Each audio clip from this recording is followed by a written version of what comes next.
আজ আমাদের brain development ক্লাসের একটা বেশ মজাদার ধাঁধা ছিল। কিরকম?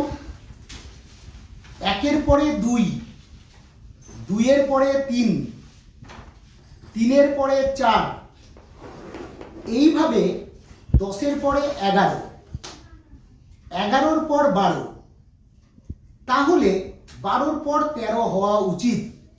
কিন্তু এখানে বলছে 12-র পর যদি 13 না হয় তাহলে কি হবে? কে বলতে পারে? বল বল বল বল। 1। 12-র পরে এরা 1 বলছে। কেন বলছে জানো? এরা বলছে যে ঘড়িতে 1, 2, 3, 4, 5, 6, 7, 8, 9, 10, 11, 12 আসে, 12-র পরে আবার কি আসে? 1 আসে। তাই বলছে 12-র পরে 13 না হলে আবার 1 হবে। বোঝা গেল নিশ্চয়ই আমাদের ধাঁধাটা?